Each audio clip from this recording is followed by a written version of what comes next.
Doctor Baba Saheb Ambedkar open university.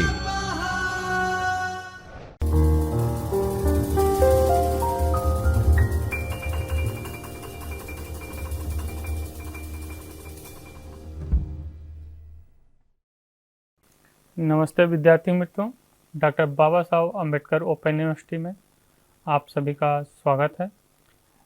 मैं Manish Dubey, assistant professor school of education में BEd कार्यक्रम में कोर्स ES 201 शिक्षा प्रौद्योगिकी ICT को आज हम लोग अध्ययन करेंगे।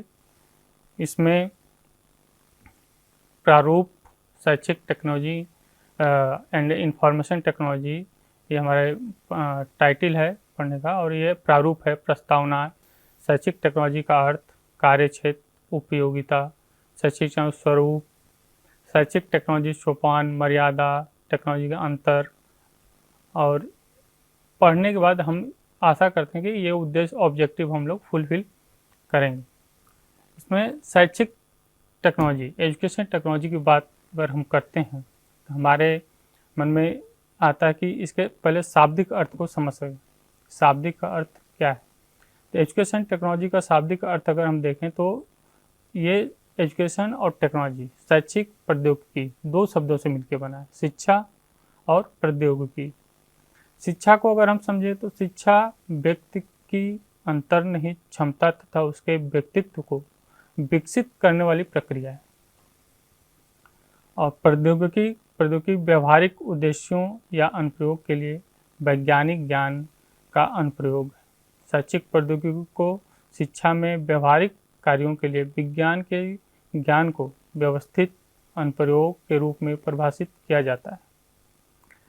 शैक्षिक प्रौद्योगिकी की अगर डिफिनेशन हम स्कॉलर जो हमारे हैं शैक्षिक एजुकेशन टेक्नोलॉजी के, उन्होंने जो डिफाइन किया है उसकी बात करें तो जियोलिथ ने कहा है कि शैक्षिक प्रौद्योगिकी शिक्षण और प्रशिक्षण की प्रभावशीलता और दक्षता में सुधार के लिए वैज्ञानिक ज्ञान और सीखने और सिखाने की स्थितियों का अनुप्रयोग है। रॉबर्ट्स ए कॉक्स ने कहा कि शैक्षिक प्रौद्योगिकी मनुष्य की सीखने की स्थिति में लिए वैज्ञानिक प्रक्रिया का अनुप्रयोग है।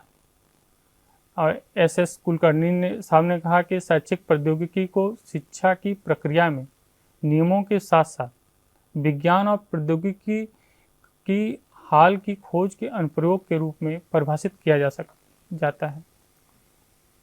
शैक्षिक प्रौद्योगिकी की परिभाषा और अर्थ को ध्यान में रखते हुए अगर आगे हम और उसको शाब्दिक अर्थों में डिफाइन कर परिभाषित करें तो हम कह सकते हैं कि शैक्षिक तकनीकी उपकरणों के सीखने, सिखाने, व्यवहार, संशोधन आदि के मनोवैज्ञानिक सिद्धांतों के साथ एकीकरण का परिणाम है। शैक्षिक प्रौद्योगिकी उनकी गुणवत्ता और दक्षता से सुधार लाने के उद्देश्यों से शिक्षण और प्रशिक्षण के लिए सीखने और निर्देश के बारे में व्यवस्थित ज्ञान का विकास, अनुप्रयोग और मूल्यांकन।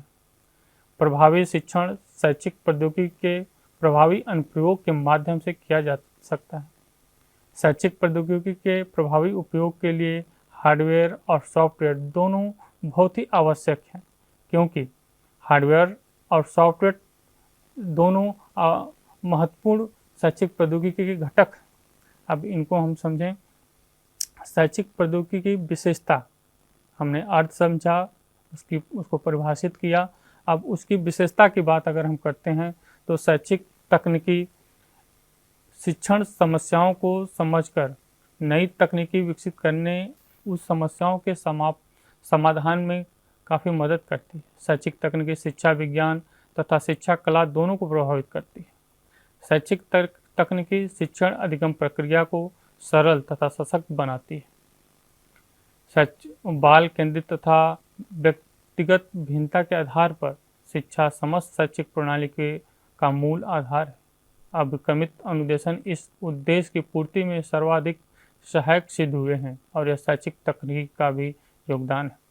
समय के साथ साथ शैक्षिक टेक्नोलॉजी बदलती है, क्योंकि विज्ञान और तकनीकी में चेंज आते हैं, तो जो नई टेक्नोलॉजी आई वो उसका उपयोग शैक्षिक एजुकेशन में होता है तो शैक्षिक टेक्नोलॉजी में परिवर्तन आता है। शैक्षिक तकनीकी ज्ञानात्मक क्रियात्मक उद्देश्यों से संबंधित है। शैक्षिक तकनीकी में व्यवहारिक पक्ष को महत्व दिया जाता है। शैक्षिक तकनीकी से छात्र शिक्षक प्रशासन तथा संपूर्ण विद्यालय का वातावरण प्रभावित होता है। शैक्षिक प्रौद्योगिकी के क्षेत्र की बात करें, स्कोप ऑफ एजुकेशन टेक्नोलॉजी, तो शिक्षण अधिगम प्रक्रिया का अध्ययन तथा विश्लेषण, शैक्षिक उद्देश्यों का निर्धारण, पाठ्यक्रम निर्माण, शिक्षा अधिगम सामग्री का निर्माण तथा विकास, शिक्षण अधिगम युक्तियों में एवं व्यूह रचनाओं का चुनाव विकास तथा उपयोग, उचित दृश्य श्रव्य सामग्री का चयन विकास में उपयोग करने में एजुकेशन टेक्नोलॉजी महत्वपूर्ण है। हार्डवेयर उपकरण और जन संपर्क माध्यमों का प्रभावपूर्ण चयन का प्रयोग, सब सिस्टम ऑफ एजुकेशन का प्रभावपूर्ण उपयोग, मूल्यांकन द्वारा उचित नियंत्रण, अध्यापक प्रशिक्षण एवं उपयोग। यूटिलिटी ऑफ एजुकेशन टेक्नोलॉजी की बात करें, शैक्षिक प्रौद्योगिकी की उपयोगिता, तो शैक्षिक तकनीकी शिक्षा को दूर दराज के क्षेत्रों में फैलाने में सहायक होती है। आप कोविड के समय देखे होंगे कि सारी चीज़ें बंद हो गई थी, एजुकेशन सिस्टम बंद हो गया था, तो शैक्षिक तकनीकी के द्वारा विद्यार्थियों तक शिक्षा प्रोवाइड की गई, जिससे वो एक विद्यार्थी जुड़ सके। और हमारे ओपन यूनिवर्सिटी में शैक्षिक तकनीकी एक तरह से देखें तो मेन माध्यम है जो एजुकेशन को विद्यार्थियों तक पहुंचाने का कार्य करती है। शैक्षिक तकनीकी स्वयं से सीखने को बढ़ावा देती है। शैक्षिक तकनीकी अधिगम की प्रक्रिया को अधिक सरल सशक्त बनाती है। शैक्षिक तकनीकी के विकास के फलस्वरूप शिक्षण में नवीन शिक्षण विधियों तथा नवीन शिक्षण तकनीकी का विकास हुआ है।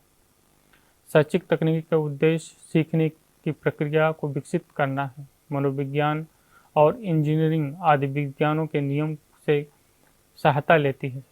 इसमें क्रमबद्ध उपागम को प्रधानता दी जाती है। अगर अभी हम पढ़े शैक्षिक तकनीकी का अर्थ, परिभाषा, उसकी विशेषता, उसकी उपयोगिता, तो इन चीज़ों को पढ़ने के बाद अगर हम मूल्यांकन करते हैं इन चीज़ों का, तो शैक्षिक कह सकते हैं कि हमने सीखा कि शैक्षिक प्रौद्योगिकी का अर्थ समझ लिए, और शैक्षिक प्रौद्योगिकी कार्य क्षेत्र की व्याख्या भी हम कर सकते हैं इस अध्ययन के बाद।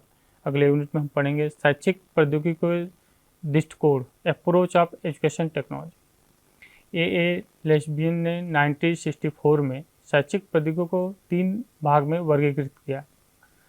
पहला hardware approach, education technology first भी बोलते हैं इसको। दूसरा software approach, education technology second. Third है सिस्टम अप्रोच, एजुकेशन सेकंड और थर्ड भी बोला जाता है, क्योंकि system approach education technology first और एजुकेशन टेक्नोलॉजी सेकंड को मिक्स करके बनाया जाता है। हार्डवेयर के बारे में अगर हम अध्ययन करें तो हार्डवेयर दृष्टिकोण जो है शिक्षा की प्रक्रिया में मशीन और अन्य यांत्रिक उपकरणों के प्रयोग को संदर्भित करता है। इसका मूल शिक्षा और प्रशिक्षण प्रणाली के लिए भौतिक विज्ञान के अनुप्रयोग में निहित है। हार्डवेयर दृष्टिकोण निर्देशनात्मक उद्देश्यों के लिए इलेक्ट्रोमैग्नेटिक उपकरणों विकसित करने के लिए इंजीनियरिंग सिद्धांतों का प्रयोगों पर आधारित machine, picture, tape recording, video, computer आदि ये जो हैं हार्डवेयर टेक्नोलॉजी के एग्जाम्पल हैं, उदाहरण हैं, जो आप पिक्चर में भी देख सकते हैं। Hardware base of hardware approach, अगर हम हार्डवेयर दृष्टिकोण का आधार हम ढूंढें तो क्या है?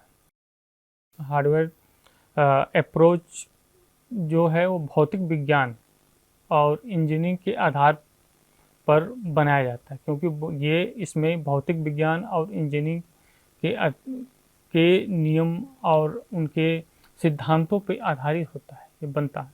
हार्डवेयर उपागम ने संपूर्ण शिक्षण अधिगम प्रक्रिया को नियंत्रित कर दिया है। हार्डवेयर दृष्टिकोण उत्पादन उन्मुख दृष्टिकोण को अपनाता है। हार्डवेयर दृष्टिकोण में शैक्षिक लाभों को अधिक आसानी से और मितव्ययिता के साथ समाज को सौंपने की क्षमता है। शैक्षिक प्रौद्योगिकी सॉफ्टवेयर दृष्टिकोण हमने पढ़ा, हार्डवेयर दृष्टिकोण। अब हम दूसरा पार्ट पढ़ते हैं, जो सेकंड पार्ट है सॉफ्टवेयर अप्रोच। सॉफ्टवेयर अप्रोच व्यवहार को प्रत्यक्ष आकार देने के लिए शिक्षण अधिगम सिद्धांतों के अनुप्रयोग को संदर्भित करता है। इसका मूल सीखने और प्रेरणा की समस्याओं के लिए व्यवहार विज्ञान के अनुप्रयोग में निहित है। अगर एग्जाम्पल के तौर में हम देखें तो समाचार पत्र, किताबें, पत्रिका, शैक्षिक, खेल, फ्लैश कार्ड भी सॉफ्टवेयर का हिस्सा है। सॉफ्टवेयर दृष्टिकोण कार्य विश्लेषण, सटीक उद्देश्यों को सीखने, उपयुक्त सीखने की रणनीतियों का चयन, प्रक्रियाओं के तत्काल सुदृढ़ीकरण और निरंतर मूल्यांकन की विशेषता है। सॉफ्टवेयर दृष्टिकोण का आधार। सॉफ्टवेयर अप्रोच में सभी सोच और कार्य का आधार व्यवहार विज्ञान और मनोविज्ञान है, साइकोलॉजी, बिहेवियरल साइकोलॉजी बोला जाता है। सॉफ्टवेयर दृष्टिकोण व्यवहार संशोधन के उद्देश्य से मानव विज्ञान के सिद्धांतों का प्रयोग करता है। सॉफ्टवेयर दृष्टिकोण के अतिरिक्त ज्ञान के साथ एक शिक्षक विभिन्न उद्देश्यों के लिए फिल्मों, फ्लैश कार्ड, टेप आदि का उपयोग कर सकता है।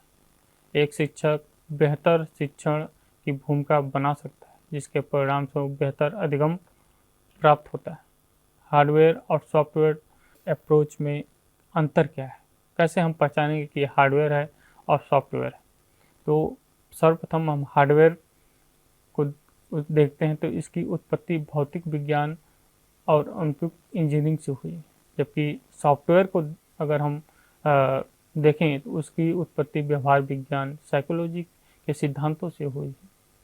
शिक्षक और शिक्षार्थियों को उनके कार्य में मदद करने के लिए दृश्य श्रव्य सहायक सामग्री और परिष्कृत उपकरणों को और मास मीडिया का उत्पादन और उपयोग का प्रयोग हार्डवेयर टेक्नोलॉजी कहलाता है। जबकि यहाँ हम शिक्षण अधिगम सॉफ्टवेयर में यहाँ हम शिक्षण अधिगम के कार्य को सुगम बनाने के लिए शिक्षण सामग्री, शिक्षण अधिगम रणनीतियों और अन्य उपकरणों के संदर्भ में सॉफ्टवेयर तकनीकी और सामग्री के उत्पादन और उपयोग के लिए सीखने के मनोविज्ञान का उपयोग करने का प्रयास करते हैं। हार्डवेयर में प्रौद्योगिकी सेवा में उपयोग किए जा रहे उपकरणों और गैजेट्स के उदाहरण के रूप में हम रेडियो, टेलीविज़न, कंप्यूटर, लैपटॉप, ये सारी चीज़ें हार्डवेयर हैं जो पिक्चर में दिखाई जा रही हैं आपको।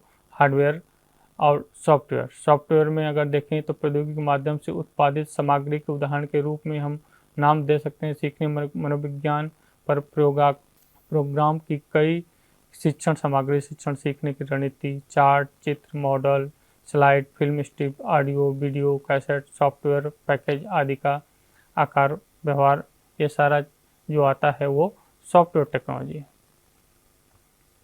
इनके आधार पर हम अगर मूल्यांकन करते हैं जो हमने अध्ययन किया सॉफ्टवेयर का, तो शैक्षिक प्रौद्योगिकी प्रकार को व्याख्या करेंगे, हम उस कितने प्रकार की होती है बता सकते हैं। सॉफ्टवेयर और प्रौद्योगिकी और हार्डवेयर प्रौद्योगिकी के अंतर को स्पष्ट कर सकते हैं हम कि कौन क्या सॉफ्टवेयर है और क्या हार्डवेयर है। प्रणाली उपागम, सिस्टम अप्रोच, थर्ड बात करते हैं पार्ट की, शैक्षिक प्रौद्योगिकी के थर्ड पार्ट की बात करें। सिस्टम अप्रोच शब्द व्यवस्था को इंगित करता है। इसका अर्थ है व्यवस्थित संपूर्ण का संगठन। इसमें प्रत्येक भाग दूसरे भाग से स्पष्ट रूप से जुड़ा हुआ है और इसी से संपूर्ण का निर्माण होता है। जॉनसन ने 1963 के शब्दों में बोला कि प्रणाली एक संगठित जटिल संपूर्ण इकाई है जो जटिल सिस्टम का निर्माण करती है। सिस्टम शब्द का अर्थ ऐसी चीज़ों का संयोजन है जो लगातार चलने वाली बातचीत या परस्पर निर्भर प्रक्रियाओं द्वारा नियंत्रित और संचालित होते हैं। प्रणाली एक व्यापक प्रक्रिया है जिसमें व्यवस्थित तरीके से कई अवधारणाएं शामिल होती हैं। प्रणाली उपागम किसी समस्या के सभी पहलुओं को विशिष्ट उद्देश्य के लिए समन्वित करने का एक व्यवस्थित प्रयास है। शिक्षा के संदर्भ में प्रणाली एक संपूर्ण इकाई है जिसमें सभी पहलुओं और भागों, अर्थ, विद्यार्थियों, शिक्षकों, पाठ्यक्रम सामग्री और निर्देशात्मक उद्देश्यों के मूल्यांकन को शामिल किया जाता है।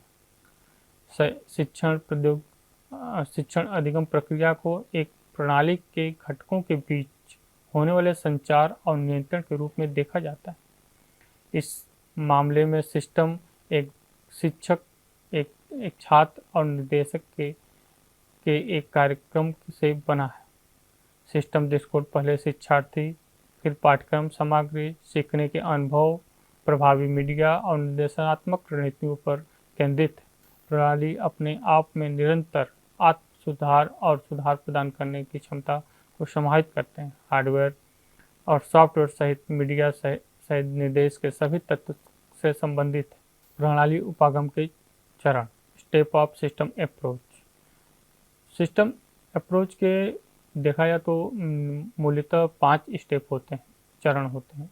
पहला है डिफाइन द सिस्टम, कि सिस्टम क्या है उसको हम परिभाषित करें, जिससे हम जान सकें कि हमें करना क्या है। ऑपरेशन और विश्लेषण, एनालिसिस द ऑपरेशन, और उस सिस्टम का हम विश्लेषण करें। समस्या और उसके परिवेश का परिभाषित करना, हम जो सिस्टम को जो चुने हैं जिस समस्या के समाधान के लिए, उस समस्या क्या है उसको परिभाषित करना। इन्वायरमेंट, किस इन्वायरमेंट में वो समस्या उत्पन्न हुई है उस पे उसको एनालिसिस करना। समस्या का विश्लेषण और विशिष्ट उद्देश्य को प्राप्त करना। संश्लेषण, वैकल्पिक अलर्ट ऑफ सॉल्यूशन। इन 5 स्टेपों के द्वारा हम सिस्टम अप्रोच को हम लागू कर सकते हैं। इसके द्वारा हम अध्ययन कर सकते हैं। ये system of step of system approach in education, अगर हम इसकी बात करें कि जो सिस्टम अभी अप्रोच स्टेप की बात किया हमने, तो अगर एजुकेशन में हम अप्लाई करते हैं सिस्टम अप्रोच, तो हम किस किस स्टेप का फॉलो करेंगे। जैसे समस्या का डिफाइन द ऑब्जेक्टिव, हमारे ऑब्जेक्टिव क्या है, पहले फर्स्ट हमको डिफाइन करना होगा। फिर evaluating provide knowledge and skill of student, जो हम नॉलेज प्रोवाइड कर रहे हैं स्टूडेंट को, जो स्किल प्रोवाइड करते हैं उसका इवोल्यूटिंग करना।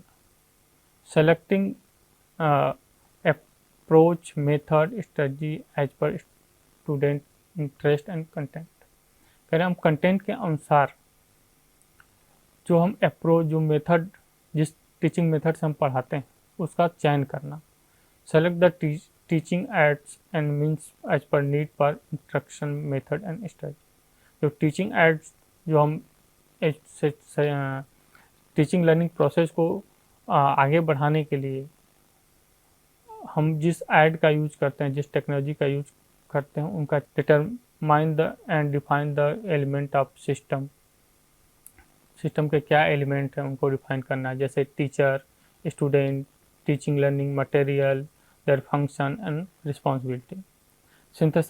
synthesizing and executing of the system, evolution, definition and verification of system, analyze outcome and modification of system। इन स्टेपों के द्वारा हम किसी भी सिस्टम का एजुकेशन में उपयोग करके चीज़ों को, समस्या का समाधान कर सकते हैं।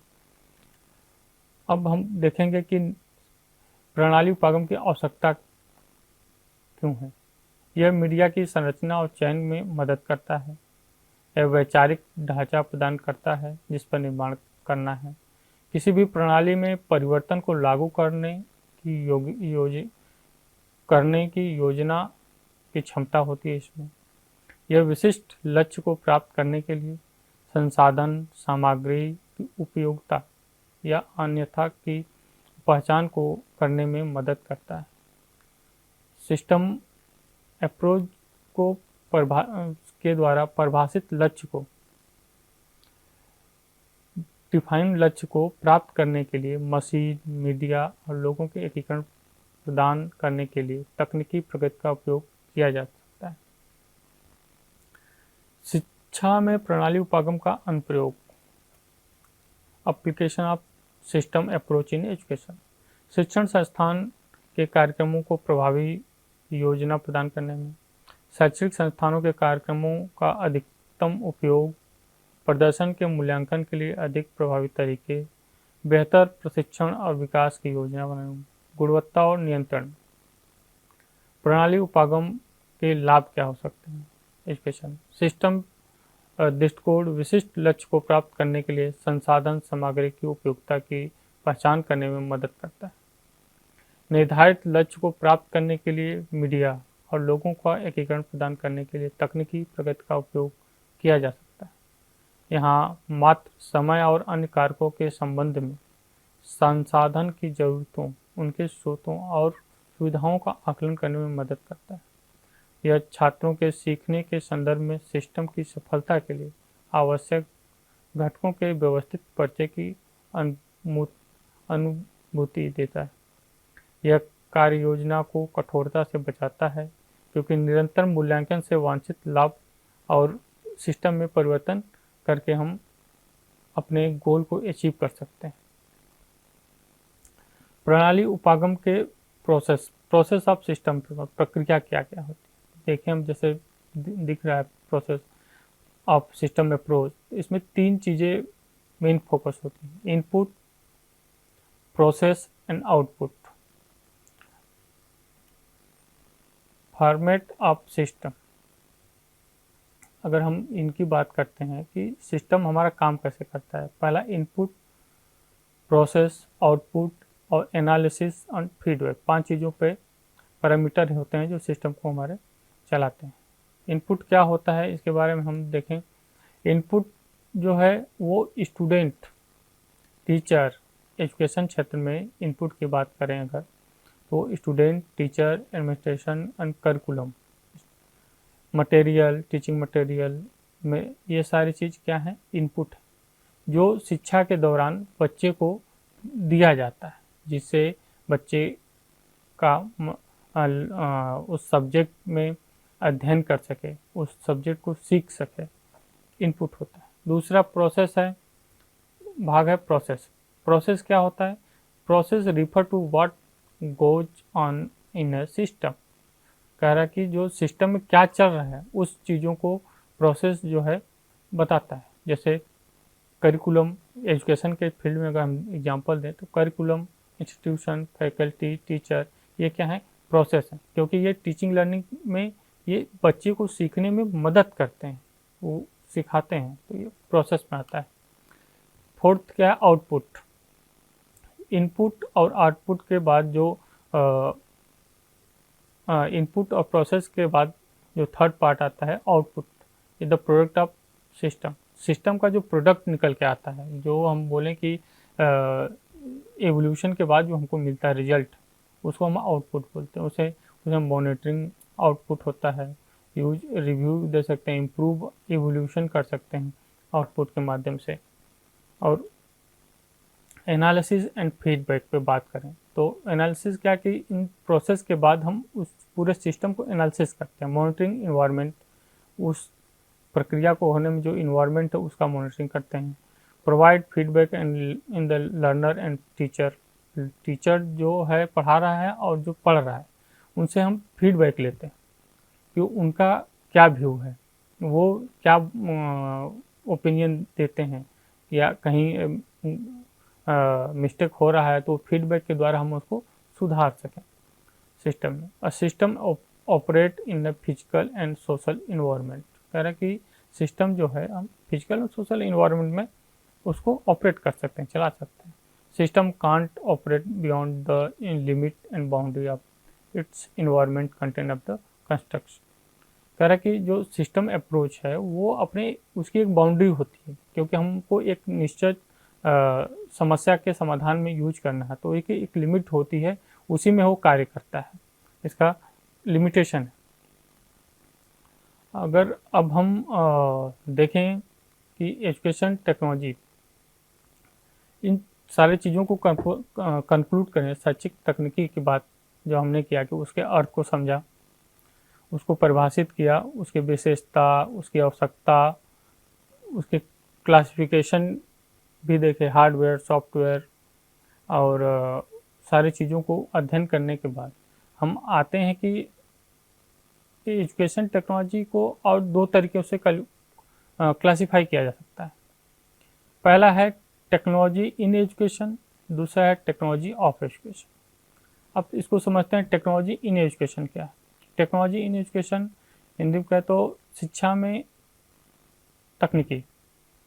शिक्षा में तकनीकी का मतलब कि टीचिंग लर्निंग प्रोसेस के दौरान जो हम टेक्नोलॉजी का प्रयोग करते हैं वो शिक्षा में तकनीकी है। बोला जाता है all form of the media, IT sector जो है वो शिक्षा में तकनीकी है।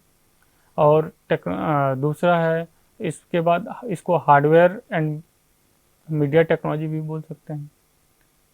टेक्नोलॉजी इन एजुकेशन को, टेक्नोलॉजी ऑफ एजुकेशन को हम शिक्षा की तकनीकी, उसमें जो है जो टीचिंग मेथड है, स्ट्रेटजी है, वो सारी चीज़ आती है टेक्नोलॉजी इन ऑफ एजुकेशन।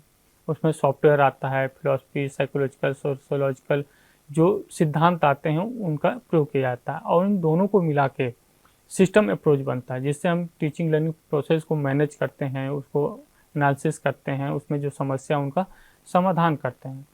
तो अगर हम इन सारे चीज़ों पे कंक्लूड करें तो हम कहेंगे कि हमने शैक्षिक तकनीकी का अर्थ, उनकी परिभाषा, उनकी विशेषता, उनकी आवश्यकता, उन कितने प्रकार के हैं, सारी चीज़ों को हमने अध्ययन किया, और हम जाने कि शैक्षिक तकनीकी का प्रयोग करके एजुकेशन में कैसे हम आसानी से सीख सकते हैं चीज़ों को। इस आधार पर हम इस भाग का मूल्यांकन करें तो हम प्रणाली उपागम के चरणों की विवेचना विवेचना कर सकते हैं, उसकी उपागम की आवश्यकता को लिख सकते हैं, क्योंकि हमने उन चीज़ों को पढ़ा है। अगर हम इन चीज़ों को देखें कंक्लूजन में, पूरे जो हमारा लेक्चर रहा उसको कंक्लूड करें एजुकेशन टेक्नोलॉजी के बारे में, तो हमने एजुकेशन टेक्नोलॉजी का जो प्रयोग किया, उसके बारे में अध्ययन किया जो हमने, तो एजुकेशन का अर्थ हमने समझा, एजुकेशन टेक्नोलॉजी का उपयोग हम कैसे कर सकते हैं, वो हमारे लिए आवश्यक कैसे है, क्यों है, उसकी उपयोगिता कहाँ पर है। जैसे ओपन लर्निंग में बात करें, टेक्नोलॉजी, कंप्यूटर, आज मोबाइल, इंटरनेट, इन सारी चीज़ों का उपयोग हम एजुकेशन में आज पूरी तरीके से कर रहे हैं, और इसके उपयोग से हम दूर दराज बैठे हुए लोगों से भी कनेक्ट हो जाते हैं, और इजीली से शिक्षा को हम हर जगह पहुंचा दे रहे हैं। और शिक्षक तकनीकी के बारे में भी हमने जाना, सिस्टम अप्रोच सीखा कि जो हार्डवेयर, सॉफ्टवेयर, टेक्नोलॉजी दोनों को मिक्स करते हैं तो सिस्टम अप्रोच बनता है, जिससे हम शिक्षा के जो हम टीचिंग लर्निंग प्रोसेस है उसकी समस्याओं को इजीली समाधान कर सकते हैं, उसका हम जो उस प्रॉब्लम को दूर करके और अच्छे से हम उसको सुधार करके क्वालिटी को इम्प्रूव कर सकते हैं। धन्यवाद।